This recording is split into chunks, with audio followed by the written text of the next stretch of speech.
You are now live. Okay, we are live. This is Senate Finance. And I'm going to need Senator Hardy, can you nearest the door so you're the. Yeah, sure, no problem. Tell Senator Gray that I'm gonna need his vote on this. Yeah, we're doing the merging. and This is the merge. unmerging. Yeah, we've got to set this one. We need to get it done. All right, We okay. need to get it done. Thank you. This, I think we've heard what we're gonna hear. You are now live. I said yesterday, I think for the sake of just not creating a roller coaster,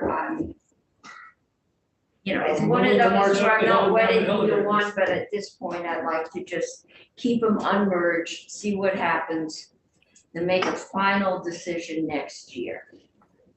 Would you be open to the contract we thought was in language, which is the date kind of trigger? Well, we can move it up 1 month. Right, but that's not right. Right, but if So it would they be- can change it would be in October, Unmerged unless it, no, they would stay unmerged if the feds made a decision by Before. October 1st. otherwise they merge, They would merge, otherwise it's back to the feds. but if the feds make that change in October and November and extend it for 5 years, We have to act in January. they would have to, but then the feds don't like us to do that. What else is in this book? Not It's the surprise billing and all that. Yeah, it's a federal surprise billing. Because I feel like on the break that we promised last year, but I am concerned about the business community losing 16 or 18 million dollars. And I feel if we just take the position we're taking, I think it's going to fail in the House and the business is going to lose it. I'd like to find a way to find $2 million for the people who are hurt. So if this could pass, and businesses could get their $16 million. Well, So, you're aware of what the date is.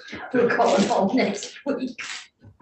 No, but I think Chair Mullen did say right at the outset, he said you could do a surtax on the business. If I was a business, I would welcome that, to get, say, 16 million, as opposed to losing the whole shebang. Senator Brock, do you want to tell them about the poison pill?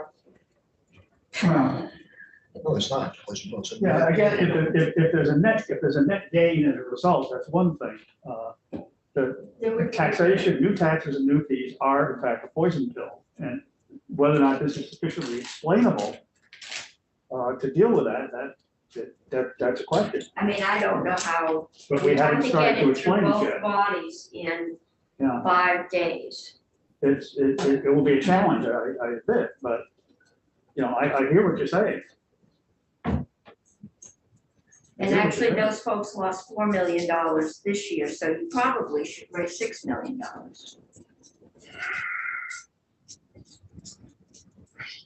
That was sort of unexpected because they didn't sign up for the grants. Well, they We just people, didn't really know the universe. yeah.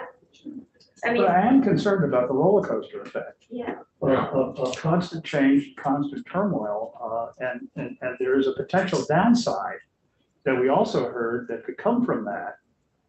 Yeah, but I'm not sure if there isn't a roller coaster in either way, whatever direction you go. Because, right now the law says that it goes back to merge. And, it depends what the feds do. I mean, there's going to be, Well, I mean, one of the concerns though is that the allegation, which I don't know whether it's true or not, is that constant churn on our part could turn off a future change that we might want to make that would be favorable for us. That would be a concern of mine. and the big hit came last year. This year, this would give us some continuity for 2 years. And then maybe continuity from then on out. If we switch back this year and then that year, and you've got people wondering if they should take their employer or they should, go into the exchange. And you saw my dilemma yesterday when I had to pay more because my employer offered it. I'm torn, and go to- Okay. I mean, we can take a discussion, if you can figure out a way to do a tax thing, you can do that separately. But we've got to make a decision about merged and unmerged, and the surprise billing is, I think that's a federal requirement we have to put through. This bill needs to go. Senator Hardy. Thank you, Madam Chair. I definitely appreciate the sentiment of Senator Sorokin, because I think it's a point that is a really very well taken point. Like, I don't understand why we didn't hear this at the beginning of the session or when we first started talking about this, like, hey, we can find a way out of this so that everybody becomes a winner. And I think there were people who were trying to get there and it didn't happen for a lot of reasons. But at this point of the session, I do think it might be really challenging to get a revenue source across the finish line. We have a few others we may be looking for revenue sources for. I mean, if there's a way to do it, I think it could be a good thing, but I also am skeptical that we have the runway for it, and I don't want all of this to fall apart. So I guess where I'm at is the August 1st date, I think was what we were told is the latest date possible for potentially getting things organized and straightened out for we lose this, if the feds decide to put back the subsidies. But then after that, I think that I made a deal last year, we keep the markets merged, and that we ask DFR and EVA, whomever is the appropriate Green Mountain Care Board, to come back with a plan for a long-term permanent solution next year that we can start. Well, we've had a working on permanent in January. solution since, they say 13, Just for when big we merged the markets to make a bigger thing. Well, I mean, I'm thinking more along the lines of what Senator Sorokin's thinking about, like, is there a way to have a revenue source that would fill in the hole on the individual market in order We to. can't ask DFR to do that. Well, whomever is the appropriate person, tax, We would whoever have it to is. ask joint fiscal. Okay, so you want to re-merge the markets. If they do nothing, feds don't make up their mind by August 1st, Unless it gets extended. I'm Yeah. down there too. and have it be studied. But, Just yeah, a report back on a long-term solution from whomever is the right entity. Okay, so I've got one, we can deal with studies and report backs. I've got one for merge and one for unmerge. All right, well, I'm in the August 1st. you're in the August 1st, okay. Senator Gray, So I'm for supporting where our current situation rather than changing it again. I feel like it's easy to undervalue the value of steadiness. So rather than changing it again. Could I just ask? Yeah. That's not entirely clear, because if we don't do anything, it will merge. The default is merged as it's always been, except for the current year, I guess. So which don't you want to change? So I was thinking that so that's a good question. I don't know the answer. I have to think about it more carefully. the recommendation from the administration and Chair Mullen was that we just keep them unmerged for another year while the feds make up their minds. But I'll go on. Senator Brock. I'm adamantly for inertia. Wait, what does that You mean? guys are really not being helpful. Well, I again, got one for inertia. the position, There should be no bill.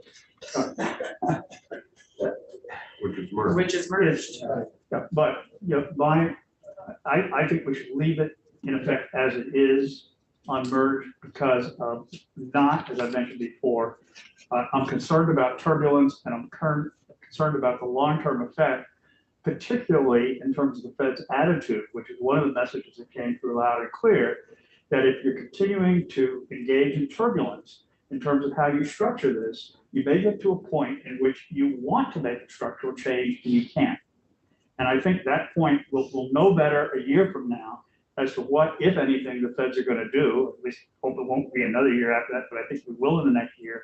And I would like to wait until we do before we change what we're doing now. Senator Surratt. I put value in the commitment we made last year and the $700 cost it's going to be for these 2,000 individual ratepayers is not following through on what we committed to do last year. And on the same token, I hope we could find some solution because from an economic development point of view, I don't want to lose that $16 million for small businesses, but they made a pledge, didn't work out their way. And as I said, if I was them, I would have been working all year long to diffuse any opposition and find the $2 million, take their $16 million. Wait. I So I'm thought for- I I'm for- heard you say you were to go back to the merge market. Okay. Senator McDonald. I don't know what it is, so I'll have to vote the way the chair votes. It's gonna Okay, come down to Senator Bray. Senator Gray. This is terrible. This is not how the This world is should work. not how this is, yes. I'm over my head. No, fair. No, there are no clear or good answers on this one. We just have to reach a decision and go forward. No matter what we do, there's good and bad possibilities. We're at the mercy of the federal government.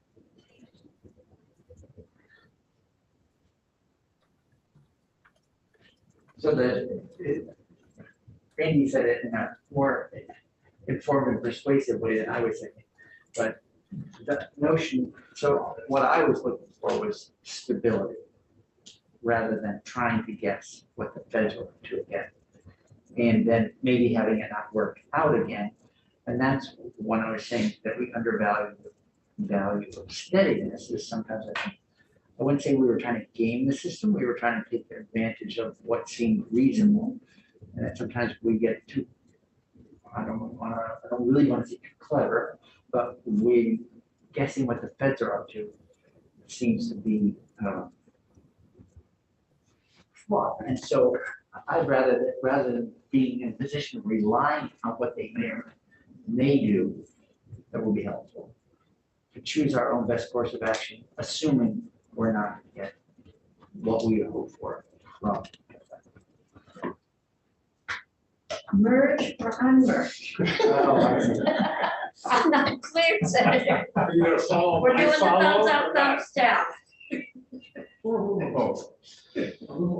Yeah, oil and vinegar. That isn't an option. Can I say something or are you pondering still? I'm pondering, so yeah. I think it's what we saw happen this year, where we made this agreement last year and did a virtual pinky swear. And we came back and had everybody sort of churn again and go back on their word, or a number of people go back on their word. It's gonna happen again next year. So if we unmerge the markets for another year, it's gonna be even harder to make a different decision next year. And so if we decide to stay with stability or whatever the argument is for continuing to unmerge, that will become the permanent long-term decision, because it will become increasingly more impossible to make a different decision. So, But isn't that somewhat speculative? No, I mean, all the experts, well, the insurers and the chamber would like us to unmerge. The Green Mountain Care Board, the DEVA are all clear that a merge is, which has been our entire experience until this current year because of the weird federal thing. That's the safe way. I mean, I don't know if that's saying simply, but that was the testimony I saw. And I don't know that anyone went back to, insurance companies have always advocated for an unmerged market. Yeah, Chamber, right. Yeah. You need to go? I need to go, but do I need, you know what my vote is? Yeah. So, okay, Yeah. so I can go if you need me here, then just, Okay. thank you. Thank you. If somebody switches and we get into a better position. Yeah, if or something something. changes, please let me know. Thank you guys. Yeah, I think what's changed is this year DEVA, and at least Chair Mullen from the board is saying, let it ride for a year. And that's sort of, as I understand, it, that's a gamble on the feds Right. and the timing, right? Their approach is of having some faith in the feds, but not being confident on the time. Right. And the other thing they threw in So is they like us not. Yeah. They like us to choose and stay there. That, you know, to Yeah. merge, unmerge, they may not accept it, which is the other issue. Right, well, if I were in our committee, in natural, chairs often have spent extra time on an issue, or maybe even heard from people that the committee. Actually, in this one, I'm just. You're about to get his vote, Madam Chair. I know, but I don't want it on false pretenses. I've probably been through this issue more than most. No, they know where you stand on the pros. Yeah. We're gonna. Yeah, I'm wishing. Well, so I was gonna say, Oh, what's your position and why? And that's like I've heard from other people, but I don't know where you are. I guess I don't feel like we did a pinky swear last year. I think we, said, okay, we'll try this for a year because everybody says everybody's benefited. And this year, I think the feds will come through. I mean, this is like pre-existing conditions. It's pretty hard to help people pay for their health insurance and then back down. So I have a feeling they'll come through, especially before the November elections. And I'd like us to keep our options open. And then if they don't come through or they don't come through as well, then next year we say, okay, we tried, we failed, and we're back. And we haven't made anything permanent. It's very clear to the business community that this is a one-year pilot extension. And if Senator Sirotkin can find a way to tax somebody and get some money into this, that's fine too. We can put that on miscellaneous tax. But you have to do it quickly, Michael. I'm just surprised that the business community isn't trying to do this themselves. I mean, I'll try, but, as I said, I think what I understand the politics to be is that the House is not gonna go along, so we're gonna be a conference over this, and they may come up with a solution of finding the money to make everybody Well, happy. That's not our problem. No.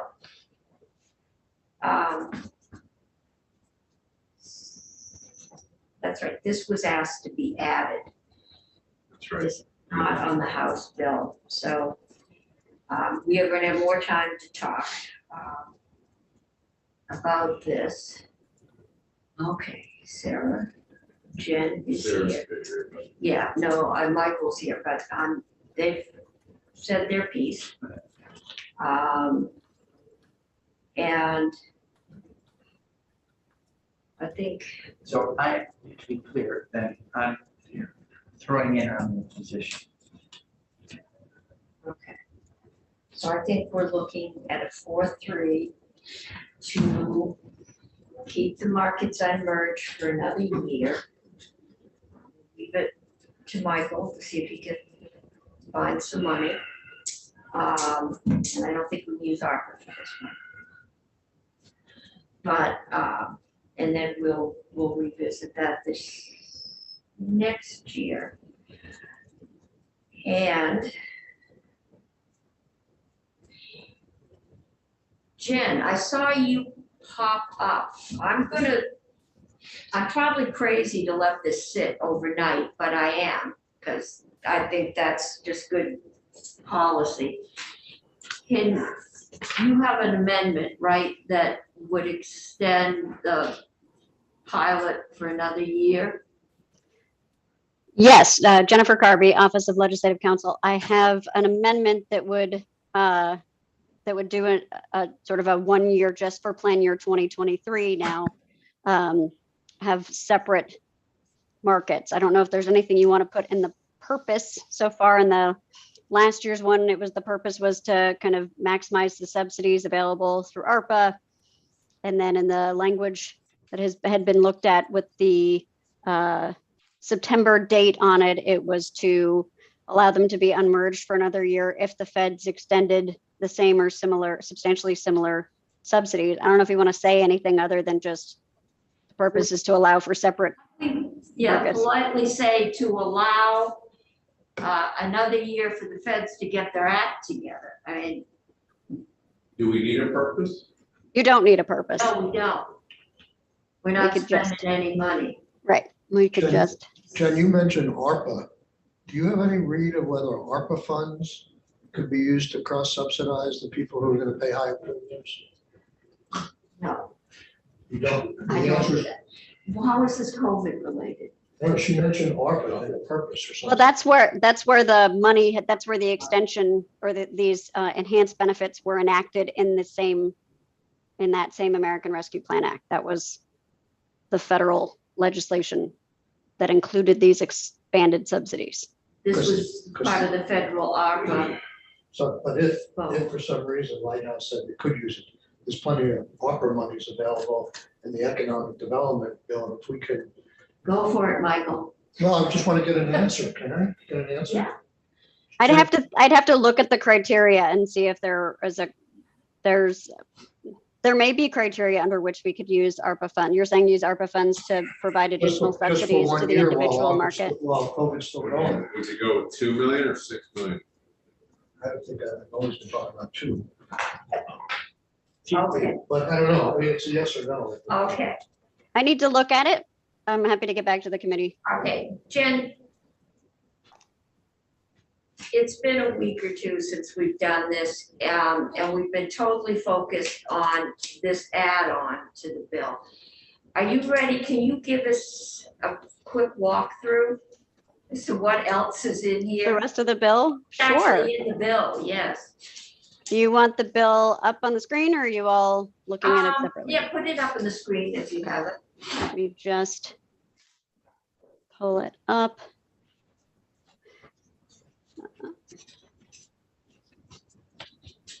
Actually, Faith may have it posted. Let me see. Madam Chair? Yeah. I don't know if you care, but I'm ready to vote. I mean, we have gone around on this. It's marked as a possible vote. Just. 'cause we Okay, have well, a lot. let's let Jen walk us through. Hopefully Senator Hardy will be back. And we can just make sure we know what else is in here. Okay, Okay, so this is H 489 as it came over to you from the House. The first couple of sections deal with including the No Surprises Act. So the subsection A here is just some cleanup to existing law, but subsection B requires various health insurers and healthcare providers to comply with the requirements of the Federal No Surprises Act and directs the commissioner to enforce those requirements to the extent permitted under federal law. And you heard that there's a cooperative enforcement agreement that DFR is entering into with the federal government to do the state's role in this. And it also allows the commissioner to refer cases to the U.S. Department of Health and Human Services under that collaborative enforcement agreement, or to the Attorney General's office. Section 2 directs DFR. Excuse me, are you Yes. the press? No, I'm here representing the communications union districts, To what? CUDs. Am I welcome to? I'm trying to keep most people. We'll call you out of We'll order. call you, we're not gonna get to CUDs for at least an Understood. hour, okay? All right, keep going, Jen. Okay.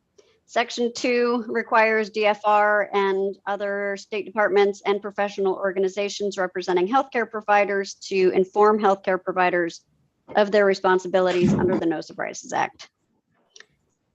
Section 3 makes some changes in the group insurance policy statutes. And this is, a lot of these provisions relate to the association plans under the former pathway, or the pre-existing Okay, pathway all right, those are.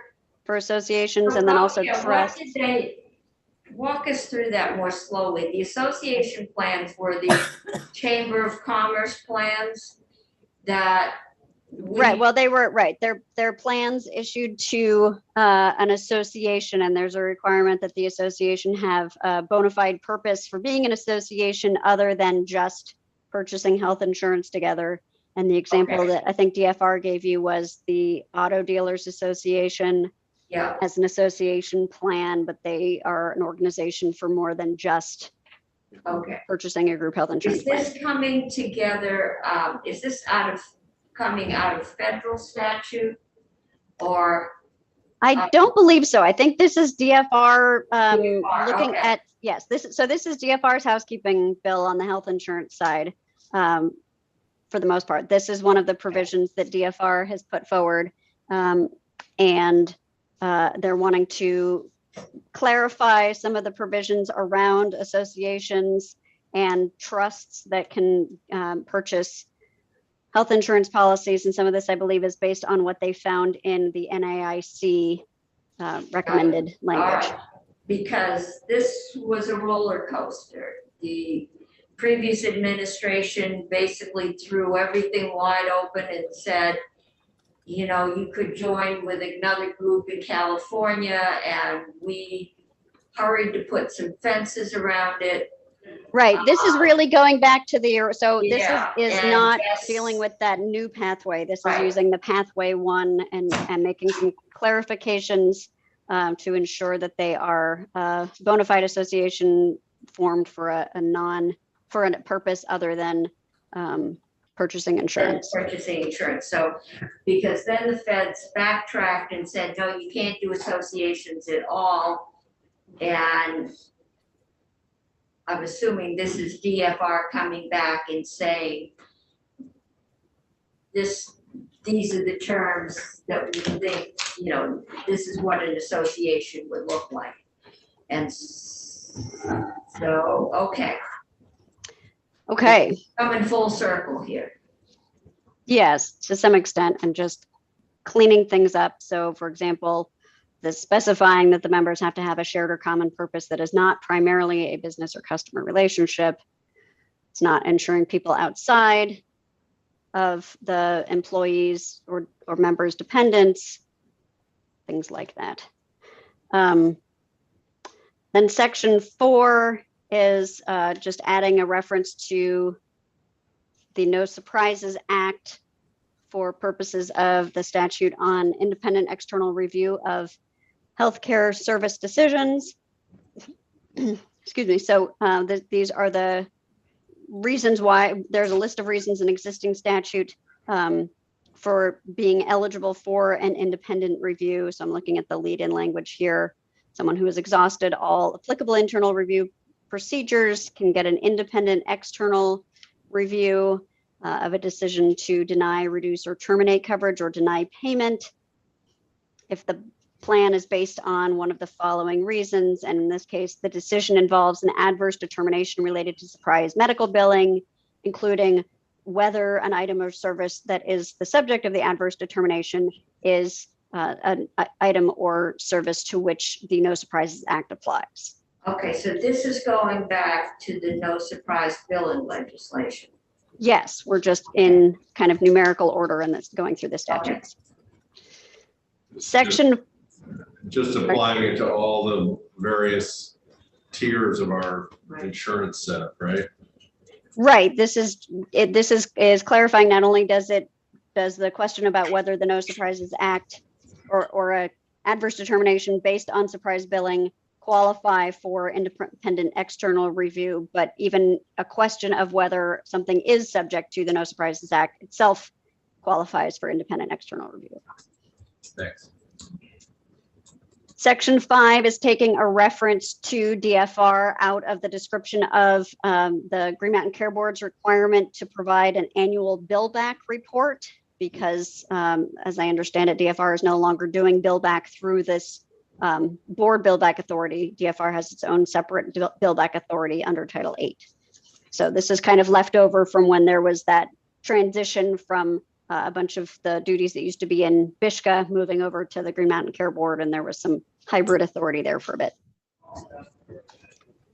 The next section is in the statute that you and this committee worked on a couple of years ago around entities that provide tax advantaged accounts, so the HRAs, HSAs, FSAs, and there was confusing language because you required them to pay a fee, I believe, and get relicensed every 3 years, and then in one part of it, subsection A or B, and then here it describes DFR's rules as including annual licensure or registration filing requirements. So because it's not annual, it said elsewhere is every, I believe, 3 years.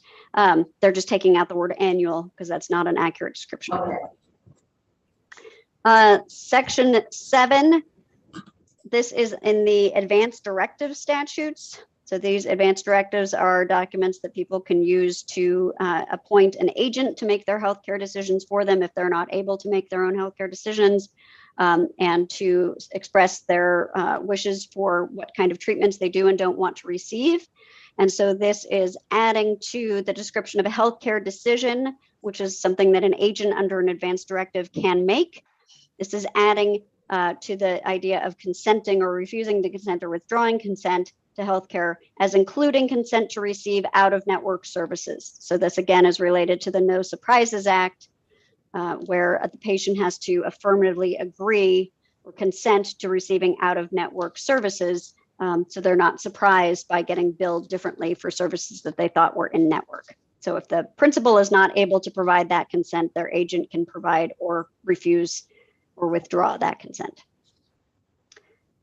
Section 8 is a working group on health insurance parity and residential care for children and youth. And this would be looking at increasing access to appropriate residential treatment for children and youth who are enrolled in commercial health insurance. It appoints a number of members.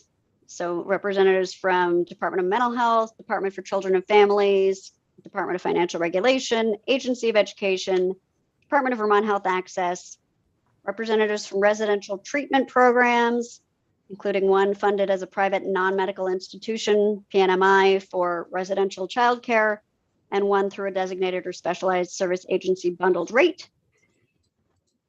2 or more from the commercial health insurance carriers and the chief healthcare advocate or designee.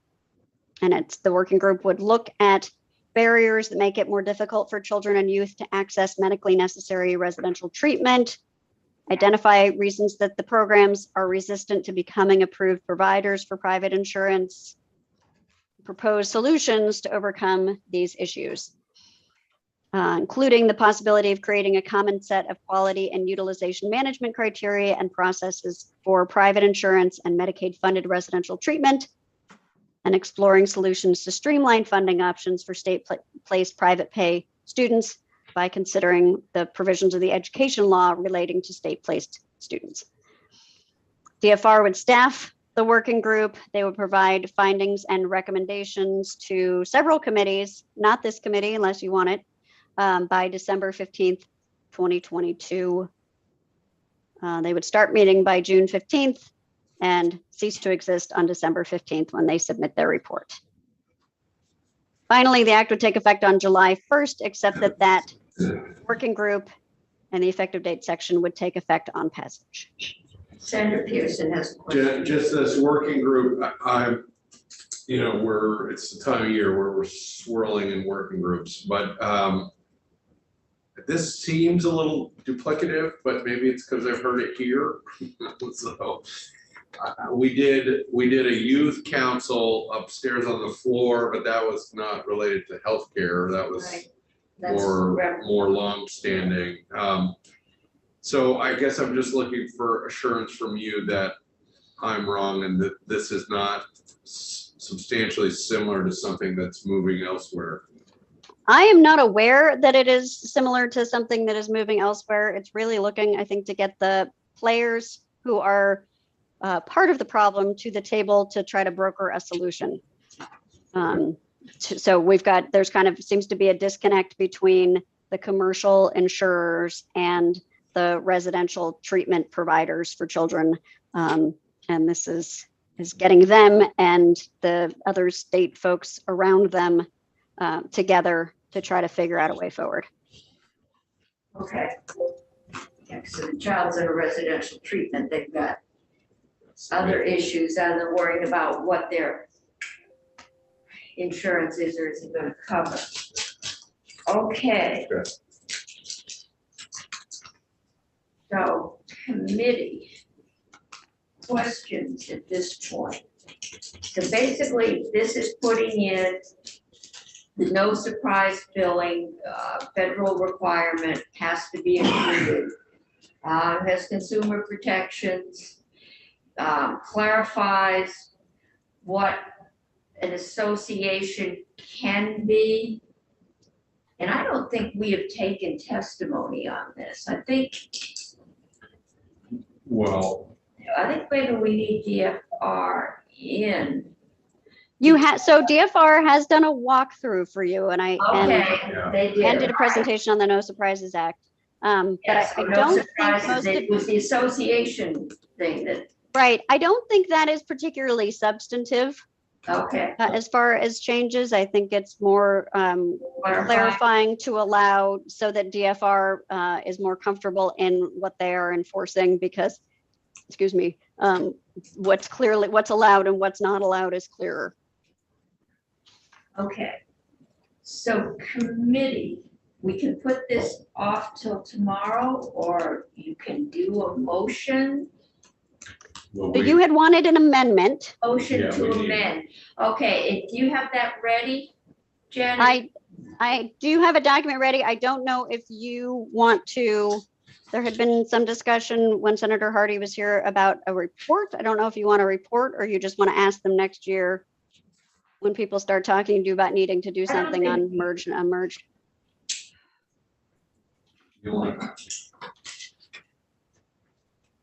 We're looking at 489. And I can't get to it. Do you have a draft number on that, Jen? Well, first we need the, So what would the report, I'm not Yeah. clear what we would get from a report. I think it was a report to see if we could. I know some of us have been here long enough, so we've done more than one report on merging and unmerging. Yeah. And I mean, sorry to cut you off. No.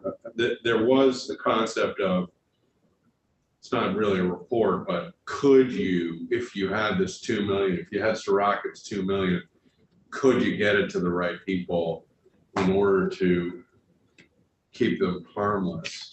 But that's not really a report, and it would be valuable to have that understanding, but I don't even know how I'm it got. looking to Senator Sorokin to Yeah, figure it out, and if you can figure something out, we can do a floor amendment or. Right. I think almost more than where the money comes from. The question is how to get it where it needs to be. yeah, right. The money is sort of street. Right, I mean, I think I should be able to get you a reasonably comfortable yes or no on whether using money in this way would be ARPA eligible, but I don't know if it would be going to, I think you had heard from Diva yesterday with concerns about creating a new or additional subsidy program, which suggests Well- maybe it would be easier to get it directly to the carriers, but I don't know if that works either.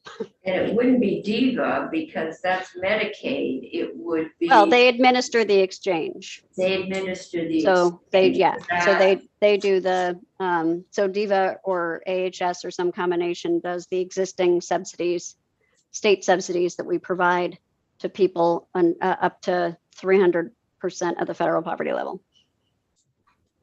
Maybe we need So to maybe a have- silly thing to suggest, but could you tax the people who are getting the $16 million benefit, the $2 million, so that they wind up with a net $14 million benefit? Well, what are you taxing them on? $18 million benefit. Well, whatever. That's- whatever. That's what the suggestion was from. Okay, why don't we Chairman Mullen. hold this over 24 hours and see if you can, get the question is it legal? And then have we got a way to get that money to, do we send it to everybody in the exchange? Do we, if I had a $3 increase in my bill, do I get $3? Well, look, yeah, I don't know. Yeah. But then, you know, let's Why not don't you go necessarily talk to Diva? lose the good for the Yeah, perfection. But I mean, no, I think that's what Diva's gonna throw, so why don't you have a talk with Diva? And see if you can figure out a way to do that. We don't know if we have the money first. We have to find out if it's ARPA eligible. Well, yeah, But if it's ARPA eligible, I would do it something like the hazard pay thing. It's only 3,500 people, get them one check for the year. And okay, well, see what you can find out, and then we can, put it on to this, all right?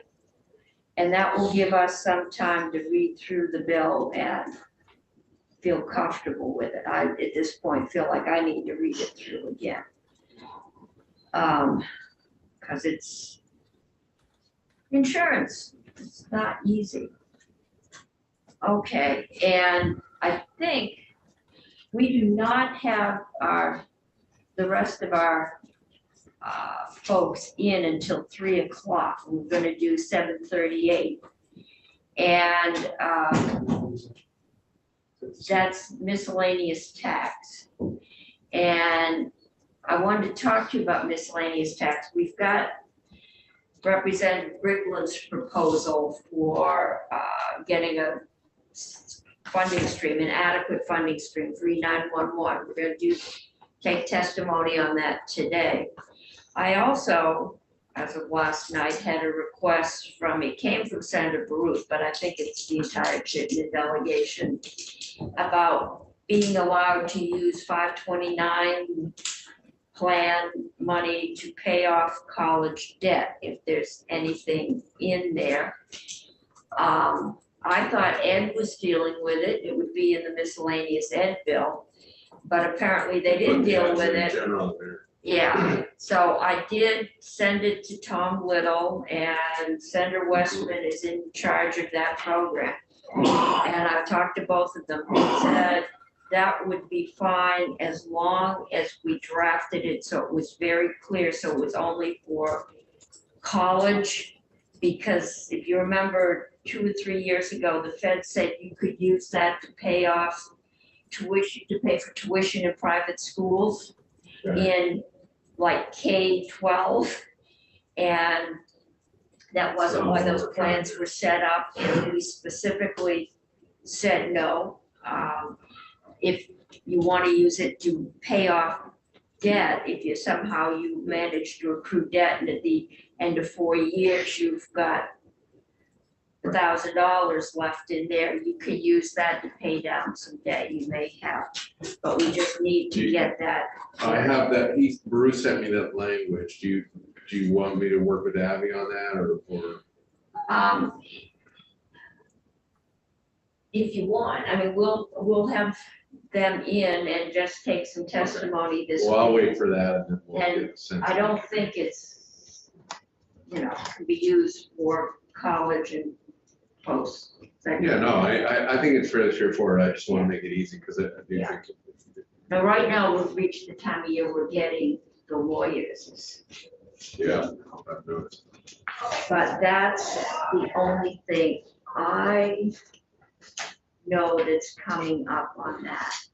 The yield bill, we think S100 is going to go to the end, but depending on how much we feel or what we can feel, and whatever way we do it, if we're going to feed children ongoing, it's going on the property tax. So I don't know why we involve one-time money, but we're gonna start with just what is the condition, what is the projection, and go from there, and then we'll get some projections on PCBs and. Are we doing the ed fund, the yield bill today at all, or? I think that's on for tomorrow. We back at 3:00. We are back at 3:00. It is on for tomorrow. Yeah. And I'm gonna try and get the bulk of that work done because that will probably go to conference. Right. So maybe we And- can vote that up Friday. Yeah. And then, and we're gonna have a very heavy conference on 510. Yeah.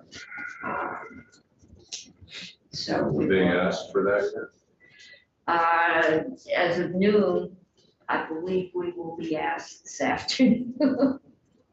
We sent it to them yesterday and the money chairs, Janet said, you will be.